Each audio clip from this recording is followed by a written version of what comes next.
Hello मेरे प्यारे विद्यार्थियों, कैसे हैं आप सब। आई होप आप लोग बहुत अच्छे होंगे, मस्त होंगे और परीक्षा की तैयारी बड़े जोर शोर से कर रहे होंगे। मैं हूं आपका मोहित सर और आज मैं आप लोगों के लिए लेकर आया हूं यहाँ पे कक्षा 10 गणित का जो बोर्ड एग्जाम होने वाला है उसमें पूछे जाने वाले 6 नंबर के very very most important question जो कि प्रत्येक वर्ष आपका बोर्ड एग्जाम में पूछा जाता है, उन क्वेश्चन को लेकर आया है। तो इस वीडियो में अंत तक बने रहिए और अपने जो 6 नंबर के प्रश्न है उसको पक्का कर लीजिए। बहुत ही आसान है और इजी तरीके से यहाँ पे आपको मैं बताऊंगा और अगर आपने वीडियो को अंत तक देखा तो आप पेपर में निश्चित रूप से क्वेश्चन को करके आएंगे। तो देखिए हमारे पास क्वेश्चन क्या है उसको हम समझते हैं। यहाँ पे क्वेश्चन में क्या बोला गया है, देखिए यहाँ पे बोला गया है नीचे दी हुई सारणी भारत के विभिन्न राज्यों एवं संघीय क्षेत्रों के ग्रामीण क्षेत्रों के प्राथमिक विद्यालयों में महिला शिक्षकों के प्रतिशत बंटन को दर्शाती है।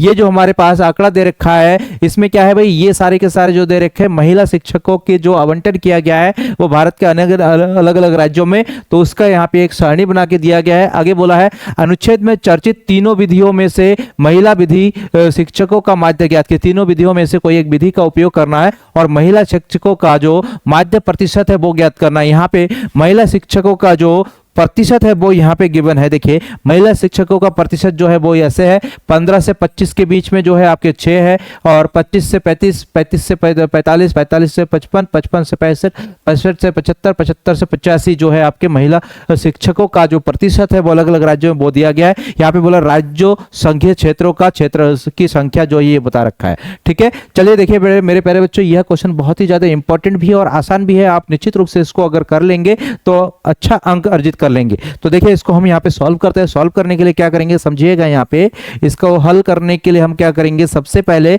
ये जो हमारे पास सारणी दिया हुआ है इस सारणी को हम थोड़ा सा यहाँ पे ये रो वाइज दिया हुआ है इसको हम वर्टिकल में मतलब कॉलम वाइज इसको कवर करेंगे। तो इसको कवर करने के लिए मैं सबसे पहले क्या करा भाई, यहाँ पे सॉल्यूशन या हल डाल देंगे। अब आगे क्या करेंगे, देखिए महिला शिक्षकों का प्रतिशत जो है ये दे रखा है, तो यहाँ पे पहला वाला कॉलम हम बनाएंगे महिला शिक्षकों का प्रतिशत, शिक्षकों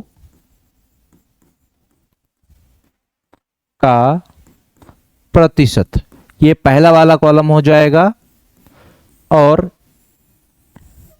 यहां पे जो दूसरा कॉलम होगा वो होगा राज्य क्षेत्रीय क्षेत्रों का की संख्या, इसको हमने एफ से रिप्रेजेंट कर देना है तो इसको मैंने एफ कह दिया।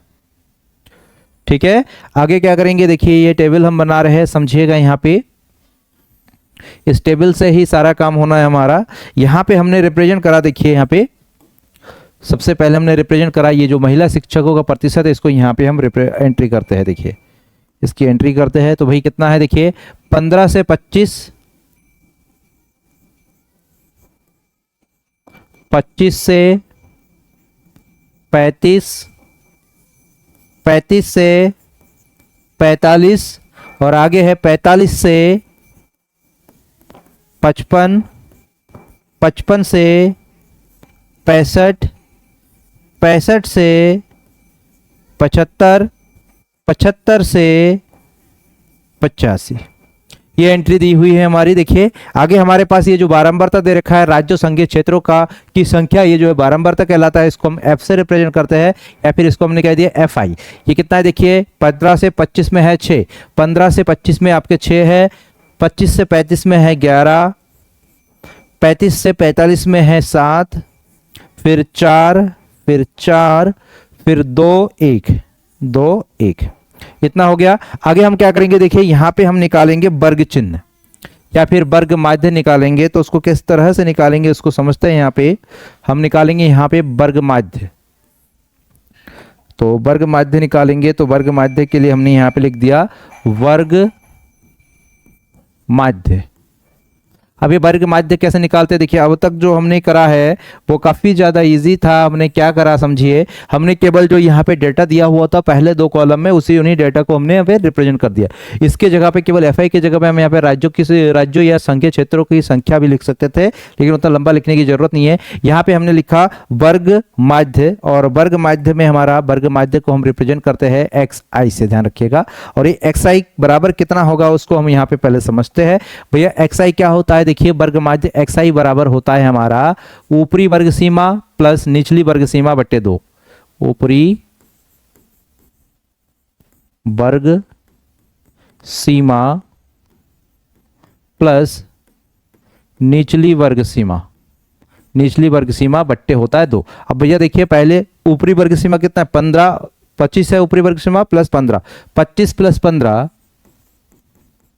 बट्टे 2 कितना हो जाएगा 25 और 15 40 बट्टे 2, दैट मीन्स हमारा हो गया 20।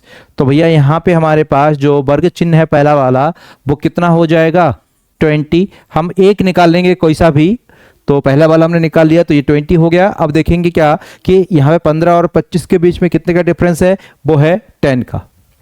15 25 10 का डिफरेंस है, यहाँ पे भी सभी में 10 का डिफरेंस है। तो अगर ये पहला वाला जो आएगा उसमें ये 10 जोड़ देंगे तो कितना हो जाएगा 20 30 40 50 60 70 एंड 80 हो जाएगा। ठीक है मेरे प्यारे बच्चों, आगे क्या करेंगे देखिए अगला स्टेप होगा हमारे पास यहाँ पे FIXI। और ऐसा क्यों है तो इसका ध्यान दीजिए यहाँ पे, क्योंकि हमारे पास माध्य का फॉर्मूला होता है। माध्य का फॉर्मूला क्या होता है देखिए, क्योंकि हमारे पास जो माध्य का फॉर्मूला होता है माध्य x बार बराबर होता है sigma FIXI upon sigma FI। ये है हमारे पास माध्य का फॉर्मूला। अब इस फॉर्मूले के लिए हमें ये सारी चीजें निकालनी पड़ेगी, सिग्मा FIXI अपॉन FI। ठीक है, तो यहाँ पे FIXI निकालते तो देखिए यहाँ पे 20 छंग हो गया 120 120, 30 को 11 से करेंगे तो 11 33 मतलब 330 हो गया। 7 को इससे करेंगे तो 7 चौको 28, तो 7 चौको 28 280 हो जाएगा। 5 चौको 20 200 हो जाएगा। 6 चौको 24 240 हो जाएगा यहाँ पे। और यहाँ पे 7 दूनी 14 140 हो जाएगा। यहाँ पे 8 एकम 8 80 हो जाएगा। इतनी चीज हमारे पास आ गई। अब हम क्या करेंगे देखिए प्यारे बच्चों, अब हमें निकालना है यहाँ पे सिग्मा FIXI। अब सिग्मा FIXI क्या हो जाएगा, मतलब सिग्मा का मतलब होता है जोड़ना, मतलब ये सारी वैल्यूज को जोड़ के हम यहाँ पे लिखें FIXI। और इतना बराबर कितना आ जाएगा, सभी को जोड़ देंगे तो वो आ जाएगा देखिए 0 0 0, यहाँ पे 2 और 3 5 5 8 13, 13 और 4 17, 17 और 4 21, 21 और 8 21 और 8 हो गया 29, बचा 2 3 6 7 8 9 10 11 12 13, 1300 हो गया 90। और यहाँ पे सिग्मा FI निकालना है तो ऐसे करके निकालेंगे सिग्मा FI बराबर 6 और 11 हो गए 17, 17 24, 24 और 4 28, 28 और 4 32, 32 और 2 33, 32 और 2 34 और 1 35, ये आ गया 35। अब हमें माध्य निकालना है तो क्या करेंगे, माध्य ये फॉर्मूला हो गया, बराबर क्या करेंगे हम, फॉर्मूला हमने यहाँ पे लिख दिया। अब क्या करेंगे भैया, बराबर लगाएंगे तो क्या आएगा देखिए यहाँ पे, ये हमारे पास फॉर्मूला हो गया, बराबर लगाते हैं और यहाँ पे सिग्मा FIXI की वैल्यू यहाँ से रख देते हैं 1390 बट्टे सिग्मा FI जो है वो है 35। अब इससे इसको काटिए, 5 से काटिए, 5 7 35, इसको काटेंगे 5 दूनी 10 बचा 3, ये हो गया 39, 5 7 35 बचा हमारे पास 4, 5 8 40, 7 से इसको काटिए तो कितना आएगा देखिए 7 या 21 बचा हमारे पास 6, 7 9 63 बचा हमारे पास 5 और 50 होगा 7 7 50 बचा 1, 7 एकम 7, इतना हो गया। ये हमारे पास माध्य x बार बराबर आ गया है।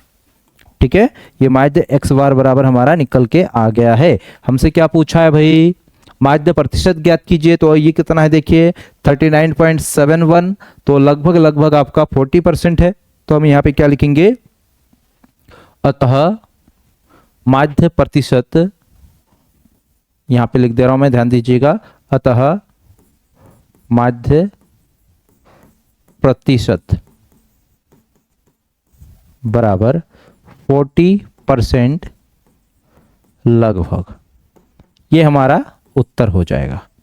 ठीक है प्यारे बच्चों, देखिए मेरे प्यारे बच्चों, अब दूसरा जो हमारे पास क्वेश्चन है वो क्वेश्चन किस प्रकार से है देखिए, यहाँ पे बोला गया है निम्न बंटन एक मोहल्ले के बच्चों के दैनिक जेब खर्च को दर्शाता है। ये जो बंटन है एक मोहल्ले में जो बच्चे हैं उनका दैनिक जेब खर्च को रिप्रेजेंट कर रहा है और उनका माध्य जेब खर्च जो है बता रखा है 18 रुपए है।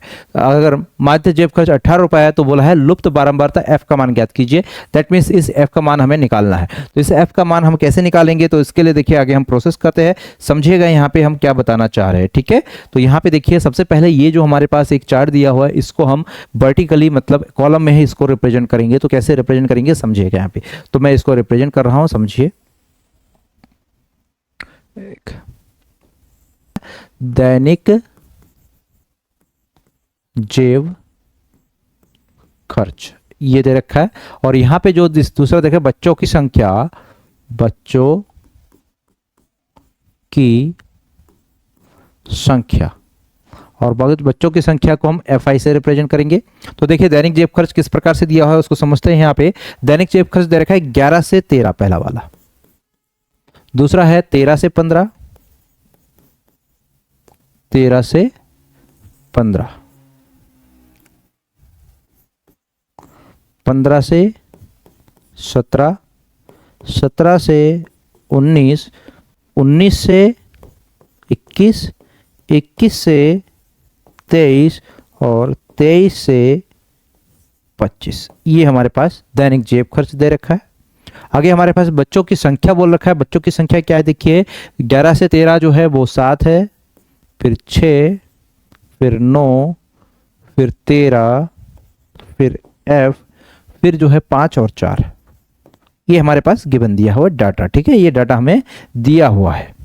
अब ये डाटा दिया हुआ है, अब क्या करेंगे भाई, हम यहाँ पे समझिए आगे हमें क्या निकालना होता है, यहाँ पे वर्ग चिन्ह या वर्ग माध्य निकालना होता है, वर्ग माध्य।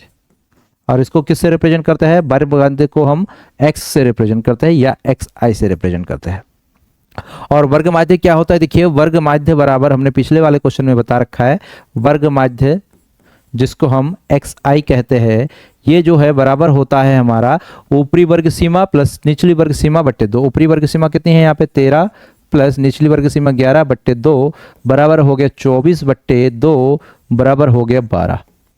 ये xi की जो पहली वैल्यू है x1 वो आ रखी है, ठीक है। तो यहाँ पे कितना आ रखा है हमारा 12, तो यहाँ पे मैं लिख दे रहा हूँ 12, ये हो गया 12, ठीक है।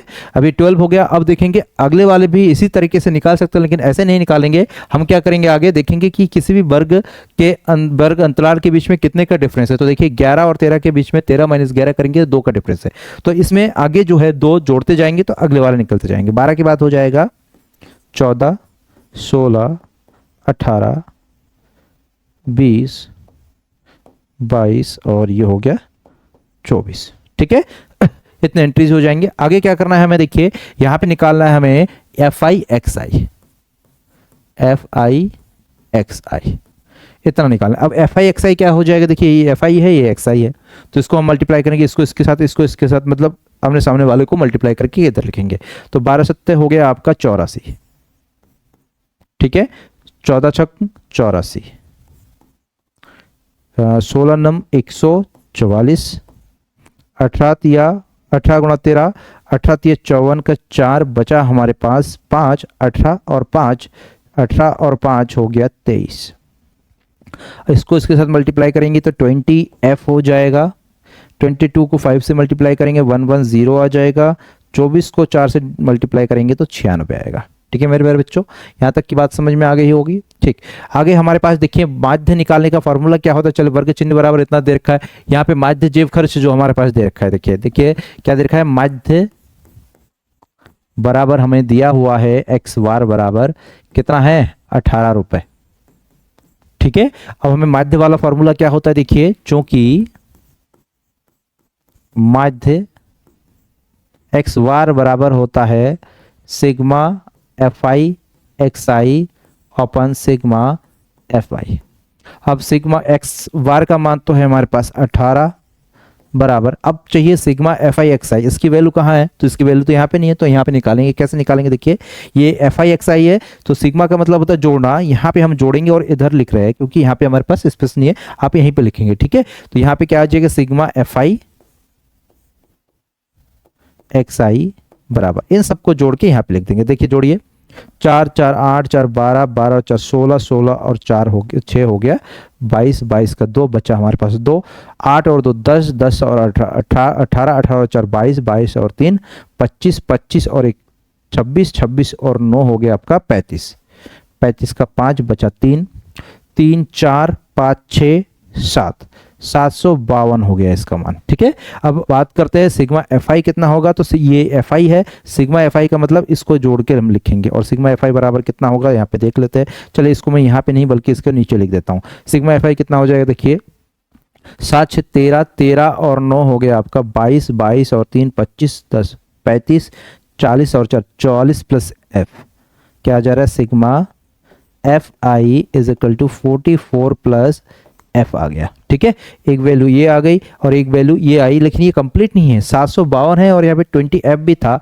तो प्लस का आ जाएगा 20 एफ, ये हो गया इसका कंप्लीट वैल्यू। ध्यान रखिएगा ये इधर का मामला है। ठीक है, अब आगे हम इसमें सारे वैल्यूज को रखेंगे। सिग्मा एफ आई एक्स आई की जगह पे इतना रखेंगे, तो यहाँ पे 18 बराबर कितना हो जाएगा, 752 प्लस 20 एफ इतना हो जाएगा, ओपन सिग्मा एफ आई की जगह पे हो जाएगा 44 प्लस एफ, 44 प्लस एफ इतना आ गया। अब हम क्या करेंगे भाई, इसके नीचे कुछ नहीं है तो इसके नीचे हम 1 रखेंगे और क्रॉस मल्टीप्लाई कर देंगे। क्रॉस मल्टीप्लाई करेंगे तो क्या आएगा, इसको देखते हैं। देखिए इसको मल्टीप्लाई करते हैं, इसको इसके साथ मल्टीप्लाई करेंगे तो क्या होगा, देखिए 18 को 44 से मल्टीप्लाई करेंगे तो 18 चौको हो जाएगा आपका 72।